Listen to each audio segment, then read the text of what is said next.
Hello friends, இன்னைக்கு ரொம்பவே ஒரு டேஸ்டியான, ஹெல்தியான, எஃபெக்டிவான வெயிட் லாஸ் ரெசிபி தான் பார்க்க போகிறோம். டெய்லி நம்ம சேனலில் வெயிட் லாஸுக்கான இட்லி, தோசை இல்லை குழி பணியாரம் இது போல் ரெசிபிஸ் பார்த்துட்டு வந்துட்ருக்கோம். சில கட்லெட் வகைகளும் பார்த்துட்ருக்கோம். இன்னைக்கு கொண்டக்கடலை வச்சு நல்ல சூப்பரான ஒரு தோசை ரெடி பண்ணிடலாம். இதுக்காக பவுலில் நான் 1 டம்ளர் கருப்பு சுண்டல் தான் எடுத்திருக்கேன். கருப்பு சுண்டலில் அதிகப்படியான proteins, fibres, iron, magnesium, potassium, zinc இருக்குது. இது வெயிட் மேனேஜ் பண்ணுறதுக்கு ரொம்பவே ஹெல்ப்ஃபுல்லாக இருக்கும். அதே டம்ளரில் 1/4 டம்ளர் வெள்ளை உளுந்து. உளுந்துலேயும் அதிகப்படியான protein, fibre, iron, calcium, magnesium இருக்குது. இது பிபியை மேனேஜ் பண்ணுறதுக்காக இருக்கட்டும், கொலஸ்ட்ரால் லெவலை கண்ட்ரோல் பண்ணுறதுக்கு, ஹார்ட் ஹெல்த்தை மெயின்டைன் பண்ணுறதுக்கு ரொம்பவே ஹெல்ப்ஃபுல்லாக இருக்கும். அதே டம்ளரில் 1/4 டம்ளர் பாசிப்பருப்பு. பாசிப்பருப்பு கேலரியில் ரொம்பவே கம்மியாக இருக்கும். அது மட்டும் இல்லாமல் புரோட்டீன் லெவல் ஜாஸ்தியாக இருக்கிறதுனால வெயிட் மேனேஜ் பண்ணுறதுக்கு ஹெல்ப்ஃபுல்லாக இருக்கும்.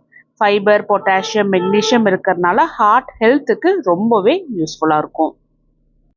இது கூட 1/4 டீஸ்பூன் வெந்தயம் எடுத்துக்கலாம். இது எல்லாத்தையுமே தண்ணி ஊற்றி 3லிருந்து 4 முறை நல்லா எடுத்துக்கணும். தண்ணி ஊற்றினோம் அப்படின்னா நல்லா கிளியராக இருக்கணும். அது வரைக்கும் நல்லா கழுவி எடுத்துட்டு நல்லா முங்குற அளவுக்கு தண்ணியும் ஊற்றி மூடி வச்சு ஒரு 8 மணி நேரம் நல்லா ஊற வச்சிடணும். அப்போ தான் கொண்டக்கடலைலாம் நல்லா நைஸாக அரைச்சி நம்மளால் எடுக்க முடியும்.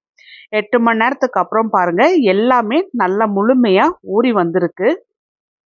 இதை தண்ணியிலிருந்து வடித்து எடுத்து மிக்ஸி ஜாருக்கு ட்ரான்ஸ்ஃபர் பண்ணிவிட்டு தேவையான அளவுக்கு கல்லுப்பும் போட்டு கொஞ்சமாக தண்ணியும் சேர்த்து நான் நல்லா நைஸாக அரைச்சி எடுத்துகிட்டு வந்திருக்கேன். மாவு பாருங்கள் எந்த அளவுக்கு நல்லா நைஸாக இருக்குன்னு. இந்த அளவுக்கு நல்லா நைஸாக அரைச்சிட்டு வரணும். அப்போ தான் இட்லியாக இருக்கட்டும், தோசையாக இருக்கட்டும் நல்லா சாஃப்டாக ப்ளஃபியாக போட முடியும். ஒரு 8 மணி நேரம் இந்த மாவை நல்லா புளிக்க வச்சிடலாம். இதுக்கு நல்ல ஒரு காரமாக கடையில் கிடைக்கிறது போல் ஒரு சட்னி ரெடி பண்ணிடலாம். கடாயில் 1 டேபிள் ஸ்பூன் தேங்காய் எண்ணெய் ஊற்றி எண்ணெய் சூடான உடனே காரத்துக்காக நான் 2 வரமிளகா, 3 நார்மல் சைஸ் வெங்காயம், 5 பல்லு பூண்டு, ஒரு சின்ன துண்டு இஞ்சி சின்ன சின்னதாக கட் பண்ணி போட்டுக்கலாம். பச்சை மிளகா ஒரு 2 அதையுமே 2ஆக நறுக்கி போட்டு நல்லா மிதமான சூட்லேயே எண்ணெயில் நல்லா வதக்கி எடுத்துக்கலாம். எல்லாமே நல்லா வதங்கின உடனே 4 நார்மல் சைஸ் தக்காளியும் 4ஆக கட் பண்ணி போட்டு கொஞ்சமாக கல்லுப்பும் சேர்த்து நல்லா வதக்கி எடுத்துக்கலாம். தக்காளி கொஞ்சமாக நல்லா வதக்கி எடுக்கணும். ஏன்னா ஆரம்பத்தில் நல்லா ஹார்டாக இருக்கிறது போல தான் இருக்கும். இதில் நான் ஒரு 1/4 டீஸ்பூன் பெருங்காயத்தூளும், 1/4 டீஸ்பூன் சோம்பு, 1/4 டீஸ்பூன் ஜீரகம், 1/4 டீஸ்பூன் மஞ்சள் தூளும் சேர்த்து மீடியம் டு ஹை ஃப்ளேமில் வச்சு நல்லா கலந்து விட்டுட்டு தக்காளியை மூடி வச்சு வேக வைக்க போகிறோம். அப்போ தான் சீக்கிரமாக வெந்து வந்துடும். ஒரு 5லிருந்து 6 நிமிஷம் இது போல் மூடி வச்சாவே போதும். தக்காளி நல்லாவே வதங்கி வந்திருக்கும். இப்போ பார்த்தீங்கன்னா எனக்கு ஒரு 6 நிமிஷம் ஆச்சு. தக்காளி நல்லாவே வதங்கி வந்திருக்கு.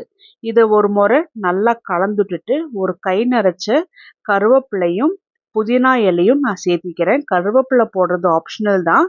நீங்கள் கருவேப்பிலை சேர்த்தும் போது முடி வளர்ச்சிக்கெல்லாம் ரொம்பவே நல்லது. அது மட்டும் இல்லாமல் கருவேப்பிலையில் அயர்ன் ஜாஸ்தியாக இருக்குது. முடிஞ்ச அளவுக்கு உணவில் இது போல் சேர்த்திக்கலாம். ஏன்னா நம்ம அரைச்சிருவோம் இல்லையா, அதனால சாப்பிட்றது தெரியாது. இப்போது இந்த புதினாவும் கருவேப்பிலையும் நல்லாவே வதங்கி வந்திருக்கு. இதை ஒரு முறை நல்லா கலந்துட்டுட்டு ஆற வச்சுருவோம். இப்போ நம்ம வதக்கி வச்சுருக்கிற வெங்காயம், தக்காளி எல்லாமே நல்லா முழுமையாக ஆறி வந்திருக்கு. இதை மிக்ஸி ஜாருக்கு ட்ரான்ஸ்ஃபர் பண்ணிவிட்டு தேவையான அளவுக்கு தண்ணியும் சேர்த்து நல்லா அரைச்சி எடுத்துகிட்டு வந்துடுவோம். மிக்ஸி ஜாரில் ஒரு 1/2 டம்ளர் அளவுக்கு தண்ணி சேர்த்து நான் அதையுமே இது போல் சட்னியில் ஊற்றிடுறேன். தள்ளு வண்டியில் கிடைக்கிற சட்னி போல் இது நல்ல டேஸ்ட்டாக இருக்கும். தாளிக்கணுங்கிற அவசியம் இல்லை. சட்னியோட கன்சிஸ்டன்சி பாருங்கள், கெட்டியாக இல்லாமல் கொஞ்சம் தண்ணியாக தான் இருக்கும். கொஞ்சம் நல்லா உரப்பாக நல்லாயிருக்கும்.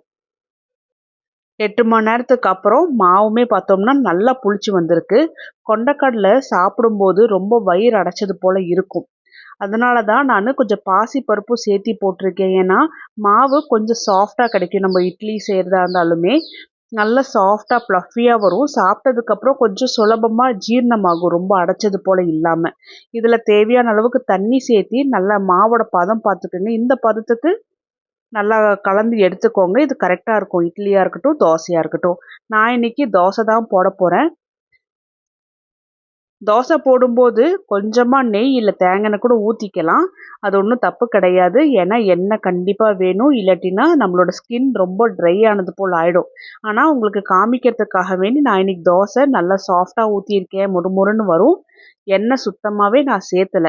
அதனால தான் நான்ஸ்டிக் தவால கூட இன்னைக்கு எடுக்கிறதுக்கு கொஞ்சம் கஷ்டமா இருக்கு பாருங்க. ஒட்டிட்டு இருக்கிறது போல இருக்கு. இதுக்கு நான் கொஞ்சம் அதாவது 1/4 டீஸ்பூன் அளவுக்கு தேங்காய் எண்ணெயோ, நெய்யோ ஊத்தியிருந்தோம் அப்படின்னா நல்லா சுலபமா எடுக்க வந்திருக்கும். அது சாப்பிடுறதுனால நம்மளுக்கு ஒண்ணும் வெயிட் போடாது. நம்ம உடம்புக்கு ஷைனிங் குடுக்கும். ட்ரைனஸ் குடுக்காம இருக்கும். நேச்சுரல் ஷைன் கிடைக்கும். கிரீம் எல்லாம் எதுவும் யூஸ் பண்ண வேண்டிய அவசியம் இல்ல. அதனால வெயிட் லாஸ் பண்றோமேன்னு சொல்லிட்டு சுத்தமா எண்ணெய அவாய்ட் பண்ணாதீங்க. நானும் இன்னும் கொஞ்சூண்டு மாவுல மட்டும் சின்னதா இன்னொரு தோசை போட்டு எடுத்துக்கிட்டேன். இன்னும் இது நல்லாவே ஒரு ஸ்டொமக் ஃபில்லிங்கா இருக்கும். இத நம்ம ரெடி பண்ணி வச்சிருக்கிற சட்னியோட நான் சாப்பிட போறேன். நல்ல காரசாரமா, நல்லா உரப்பா இருக்கும். ஸோ இது போல சாப்பிடும்போது நம்ம டயட்ல இருக்கோம்.